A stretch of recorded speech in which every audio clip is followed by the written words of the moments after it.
یعنی اسی سال مسلمانوں کے اتہاس کی پہلی جنگ ہوئی تھی، جسے ہم اور آپ جنگ بدر کے نام سے بھی جانتے ہیں۔ یہ وہی جنگ تھی کہ جس کے بارے میں آپ اکثر یہ سنتے رہتے ہوں گے کہ 313 مسلمانوں نے 1000 سے بھی زیادہ لوگوں کو ہرایا تھا۔ دوستو، اس جنگ میں بھی مسلمانوں کی جیت میں اگر سب سے بڑا کردار کسی نے ادا کیا تھا تو وہ پیغمبر اسلام یعنی حضرت محمد صلی اللہ تعالی علیہ وسلم کے چچا یعنی حضرت حمزہ اور حضرت علی نے کیا تھا۔ اسی جنگ میں ہی ابو جہل نام کا مکہ کا وہ سردار بھی قتل ہو گیا تھا کہ جسے مسلمانوں کا سب سے بڑا دشمن مانا جاتا تھا۔ جنگ بدر کے بعد بھی مسلمانوں نے لگاتار کئی جنگیں لڑیں اور لگ بھگ سبھی جنگوں میں حضرت علی نہ صرف شامل ہوئے بلکہ ایک اہم کردار بھی ادا کیا تھا۔ لیکن حضرت علی کو اتہاس میں جس جنگ کی وجہ سے سب سے زیادہ یاد کیا جاتا ہے وہ جنگ ہے جنگ خیبر، کیونکہ اس جنگ میں حضرت علی نے ناممکن کو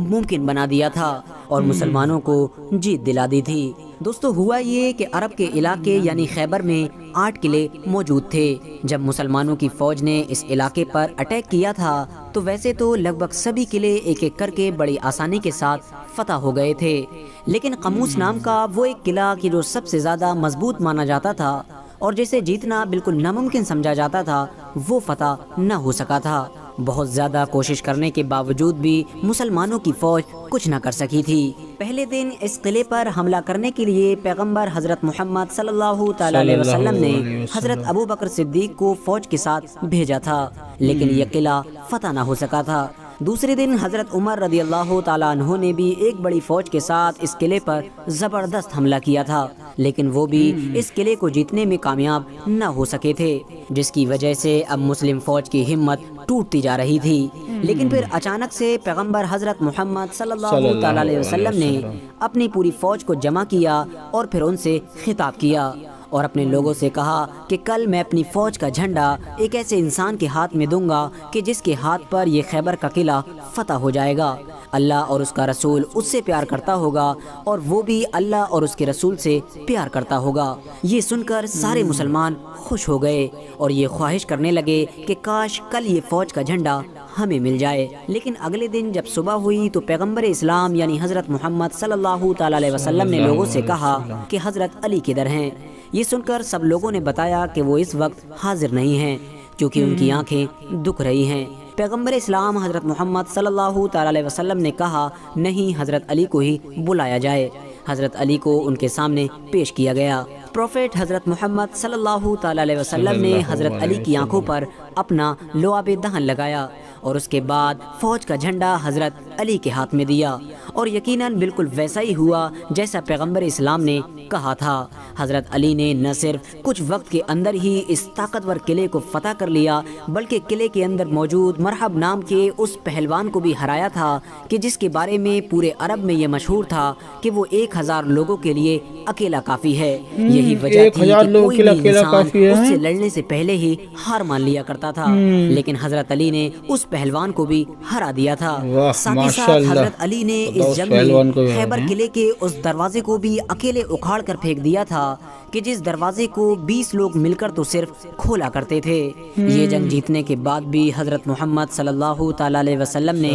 خیبر میں رہنے والے یہودیوں کو خیبر ہی میں رہنے کی اجازت دے دی تھی، لیکن ہاں یہ شرط بھی رکھی تھی کہ اگر دوبارہ ان لوگوں نے مدینہ پر حملہ کرنے کا پلان بنایا تو انہیں خیبر سے ہمیشہ ہمیشہ کے لیے نکال دیا جائے گا، کیونکہ دوستو مسلمانوں کے خیبر پر حملہ کرنے کی وجہ بھی ان پر حملہ کر دیا تھا۔ 11ویں ہجری میں جب حضرت محمد صلی اللہ تعالی علیہ وسلم نے ظاہری طور پر اس دنیا کو الوداع کہا تو حضرت علی بہت پریشان ہوئے، کیونکہ یہ حضرت علی کی زندگی کا سب سے بڑا صدمہ تھا۔ اتہاس کاروں کا ماننا ہے کہ حضرت علی نے ہی پیغمبر اسلام حضرت محمد صلی اللہ تعالی علیہ وسلم کو غسل دیا تھا، نہ صرف غسل بلکہ قبر مبارک میں بھی حضرت علی نے ہی اتارا تھا۔ دوستو، اب بات کرتے ہیں حضرت علی کی زندگی کے سب سے اہم پہلو کے بارے میں، یعنی حضرت علی کی خلافت کے بارے میں۔ ویسے تو حضرت علی کی خلافت لگ بھگ 4 سے 5 سال تک ہی رہی تھی، لیکن یہ پورا کا پورا دور اتنی مشکل اور کٹھنائیوں سے بھرا ہوا تھا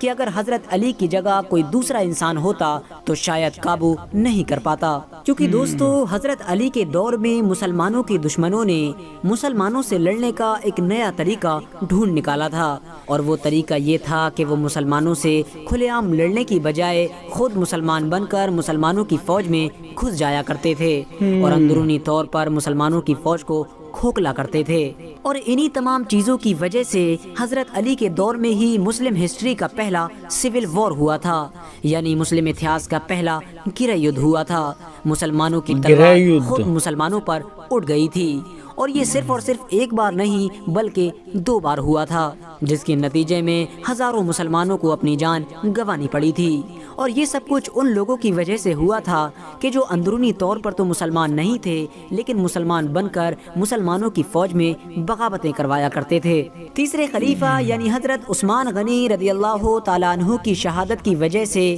شروع ہونے والے اس سول وار کو ویسے تو صلح کے ذریعے سے ختم کر دیا گیا تھا، لیکن ہسٹوریکلی کہیں نہ کہیں ان بیٹلز میں حضرت علی کا پلہ بھاری تھا۔ لیکن اس کے باوجود بھی حضرت علی نے پہلے ہی یہ اعلان کروا دیا تھا کہ میری فوج کا کوئی بھی انسان دوسری فوج کے مال پر ہاتھ نہیں لگائے گا، جیسا کہ پہلے عام طور پر جنگوں کا اصول ہوا کرتا تھا۔ ساتھ ہی ساتھ حضرت علی نے اپنے سپاہیوں کو یہ حکم بھی دے دیا تھا کہ تم لوگ اس انسان پر تلوار نہیں اٹھاؤ گے کہ جو اپنی تلوار کو نیچے کر لے گا، یعنی جو لڑنے سے انکار کرے گا۔ سول وار ختم ہو جانے کے بعد بھی حضرت علی کو اپنی خلافت کے دور میں چین کی سانس لینا نصیب نہیں ہوا تھا، اور خارجیوں کی طرف سے سازشیں لگاتار بڑھتی ہی جا رہی تھیں۔ ان سازشوں کی آگ اتنی زیادہ تیز ہو گئی تھی کہ آخرکار ایک دن جب حضرت علی فجر کی نماز پڑھنے کے لیے جا رہے تھے تو عبد الرحمن ابن ملجم نام کے ایک خارجی نے حضرت علی کے اوپر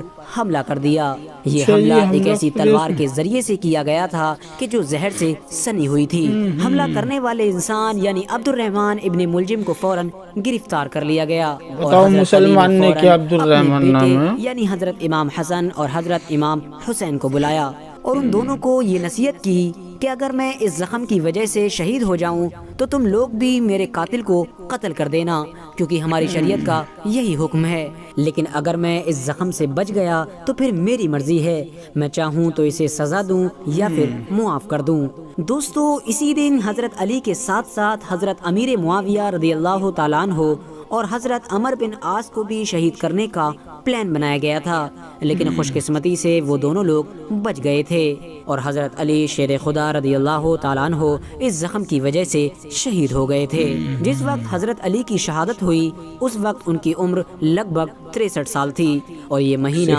رمضان کا مہینہ تھا۔ فی الحال دوستو آج کی اپنی ویڈیو کو ہم یہیں پر ختم کرتے ہیں۔ ویڈیو پسند آنے پر نہ صرف ویڈیو کو لائک کریں بلکہ اپنے فرینڈز کے ساتھ ویڈیو کو لائک بھی کر دینا، چینل کو سبسکرائب بھی کر دینا اور بیل آئیکن بھی پریس کر دینا۔ ہمیشہ دیکھنے کے لیے ہمارے اس چینل کو سبسکرائب کر دیں، ساتھ ہی میں بیل آئیکن کو بھی پریس کر دیں۔ مطلب